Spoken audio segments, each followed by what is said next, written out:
Hi, it's Mr. G here. Today we're going to be looking at the GST-PST system versus the HST system. I've looked in previous videos, I've told you how to do the accounting for them, but today we're actually going to go through an example. I find a lot of students have problems trying to figure out how to do the exact accounting for each different system. So we're going to look at simple examples today, and we're just going to go through and show you some of the differences of the different system. Please note you're either in the GST-PST system or the HST. Should never have HST together with GST or PST and vice versa. Okay, so keep that in mind. I sometimes see HST payable with GST payable in one transaction. Wouldn't happen. You need to make sure you're either GST or PST or HST. You can't have both then. Okay, so what I want you to do is I have two questions there, and I want you to use both systems in answering those questions. So you're going to do this on your own. You're going to go to question 1, Mr. G Corp sold $100 in goods to Mr. Smith on account. You want to do the journal entry for the GST-PST system. Then you want to redo that entry for under the HST system. Then you're going to go to question 2. Mr. G Corp bought $100 in office supplies from Staples on account. Use office expense. Do that transaction with the GST-PST system and then the HST. So I'm going to pause the video now, and I want you to write and answer these out. When you are done, you should have 4 journal transactions. Then I'm going to go through and tell you exactly the answer on it, and you can check whether you did it correctly. Okay, so pause video now. Okay, so welcome back. So we're going to do question number 1. So question number 1 is we sold basically $100 in goods on account. So our debit, which we start off with first, is going to be accounts receivable Mr. Smith. He owes us money. We're doing the GST-PST system. We know payables are going to be credits, so we're going to put those in. Okay. And then our last item is going to be sales. So we have sales right here. Okay, now so all we need to do now is put in the amounts. Well, if we look at our taxes, which are over right here, we can see that GST is going to be 4%. Okay, so GST, we can put that there. We know that PST is going to be $6. We know that the sales is going to be 100. And we can see that it all adds up to 110 because Mr. Smith is going to owe 110.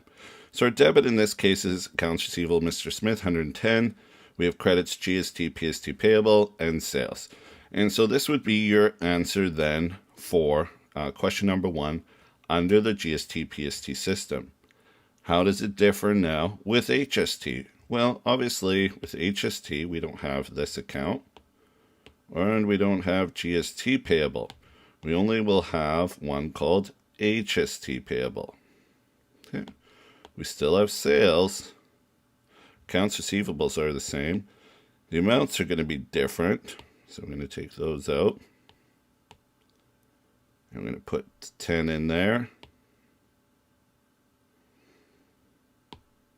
Okay, and so you can see that accounts receivable Mr. Smith, $110 debit. Credit HST payable $10, credit sales $100. Okay, so this would be the answer then for question number 1 with the HST system. Not a lot different, just we have one tax, HST payable, versus breaking it apart in 2 taxes. So now let's go ahead and do question number 2 under GST-PST system.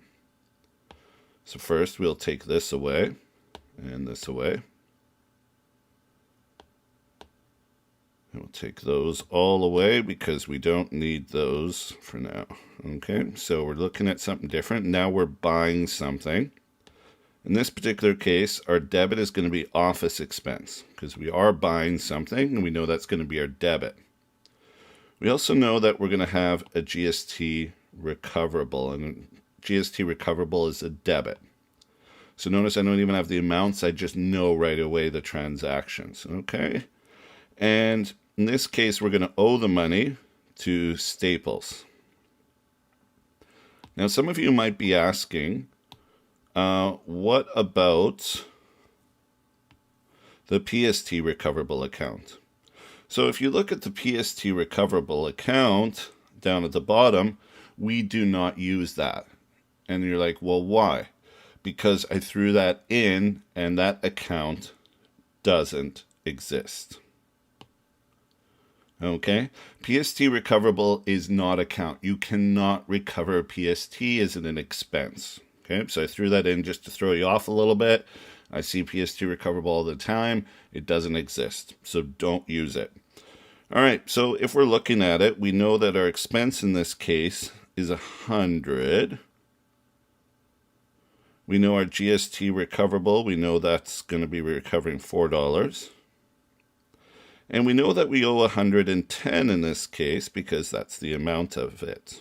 Okay. But wait, it doesn't add up.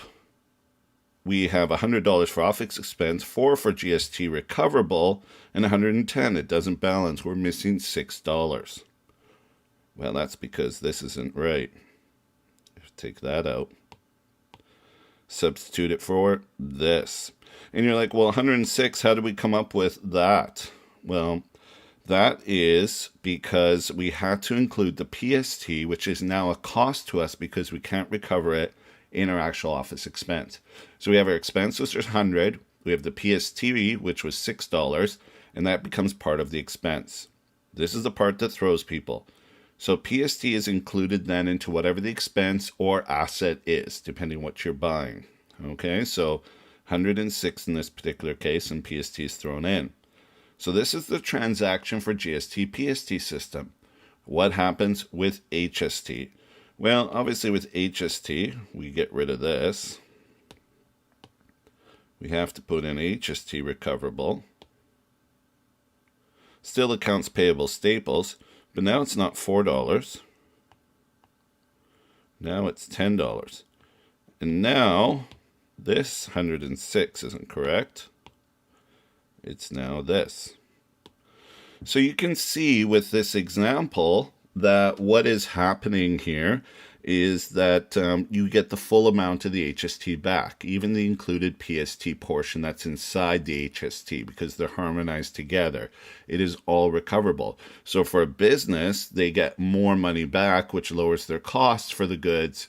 And, you know, under this system, hopefully they would bring the cost down for consumers. So it's a different way of taxing with that. Okay, so hopefully you were able to answer those and get those journal entries correct. If not, go through the video again. Make sure you understand each one when you're going through. Otherwise, there you go, GST, PST system versus HST. Thank you.